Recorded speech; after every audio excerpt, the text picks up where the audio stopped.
કીધું કે 35 બોલે કીધું તમે જઈ શકો છો.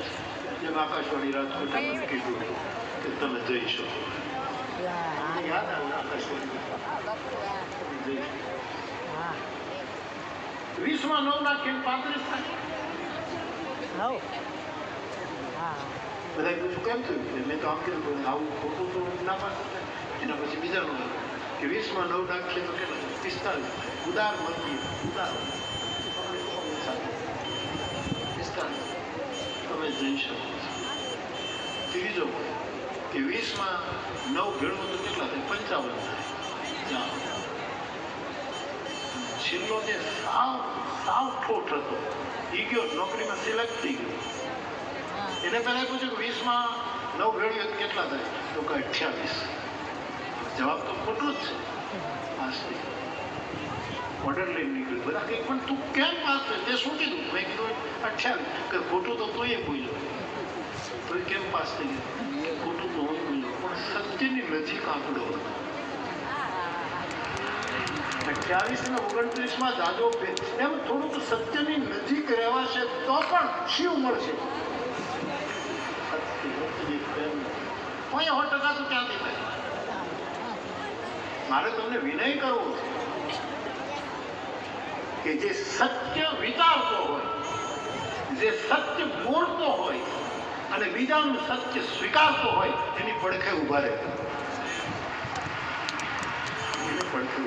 જો ભારતમાં જન્મ્યા હોઈએ તો બુદ્ધ પુરુષોના દેશનું દૂધ પીધું હોય, જે સત્ય જ વિચારે, બીજું ખોટું વિચારી જ ન શકે. બોલે ત્યારે સત્ય જ બોલે. પ્રિય સત્ય સત્યમ બ્રુયા પ્રિયમ બ્રુયા સત્યમ પ્રિય હિતમ યત. સત્ય વિચારે, સત્ય બોલે અને બીજાનું સત્ય સ્વીકારે.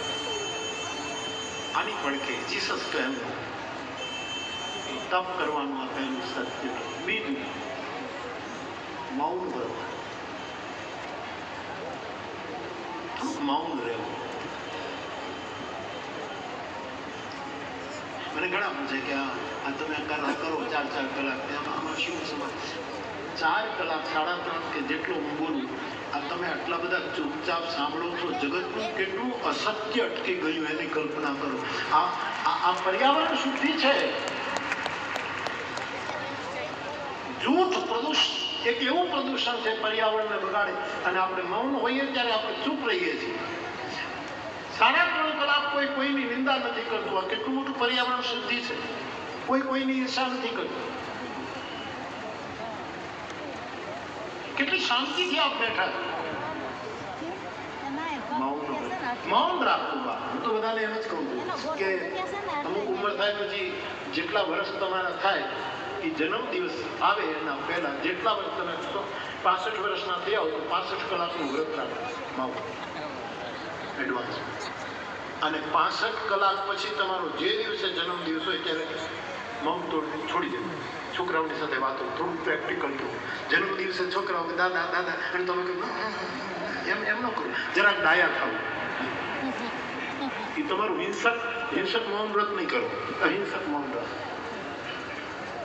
દિવસે બોલવું છું. અને વચ્ચે હું તો કહું એવું લાગે ઘરમાં કઈ એવી પરિસ્થિતિ તો આપણે કઈ એટલું બધું કઈ આપણું કઈ બધું બોલી લેવાનું. શું પ્રેક્ટિકલ. બીજું તપ છે મૌન વ્રત. ત્રીજું તપ છે સંયમ વ્રત. સંયમનું વ્રત. દહન નહીં, વિવેકપૂર્વક દમન. આપણી ઇન્દ્રિયોને હળગાવી નથી નાખવાની, એને વિવેકથી સમજાવવાની. મધ્યકાલીન સંતોએ શું કહ્યું? રે મન મૂર્ખ જન્મ કરે. હે મન તું શું કામ કુદાકુદ કરે? એની સાથે વાતચીત કરે. ઘણી જગ્યાએ આપણા ગ્રંથોમાં ઇન્દ્રિયોનું દમન અને ઇન્દ્રિયોનું દહન. કાન કાપી ન નખાય, આંખો ફોડી ન શકાય, એને નિયંત્રિત. હું અહીંયા આવું ને ત્યારે લેન્સ પહેરું. ચશ્મા પહેરીને મને નથી ભાવતું. અને લેન્સ ન પહેરું તો મને કોઈ દેખાવ નહીં. આ છોકરા હોય માંડ દેખાય. એક દિવસ મારે લેન્સ છે ને જમણી આંખનો ડાબા આંખમાં પહેર્યો. અને ડાબી, એટલે બધું આમાં હલો ફલો થાય, બધું આમ જવું તો આમ મારે ઉતાવળમાં પછી નીકળી ગયો સમય, અને લેન્સ આમ આડાવડા થઈ ગયા. પછી અહીંયા આવું તો મને દિલો આમ દેખાય ને ગજાનન આમ દેખાય. મેં કીધું આ થયું શું? આ એક લેન્સમાં જરાક આમ થઈ જાય, અથવા તો સહી આંખમાં લેન્સ લગાડો અને છતાં એમાં ચોંટ્યું ન હોય બરાબર, જરાક કંઈક કચરો રહી ગયો હોય તો ન દેખાય. સાહેબ તો કલ્પના કરો એ સંયમના ચશ્મા પહેરવા હોય એને જરાય આમ થમ નહીં હાલે, નહીં તો હરખું દર્શન નહીં થાય. સંયમના ચશ્મા એ વ્રત છે આપણું, આપણા જેવા સંસારી લોકોનું આ વ્રત. આપણે બીજું ક્યાં હિમાલયમાં જઈ બરફમાં ઓગળી જવાનું, પંચધૂણી તાપી પરસીવે ક્યાં ઓગળી જવાનું? આપણું એ તો સંયમ વ્રત.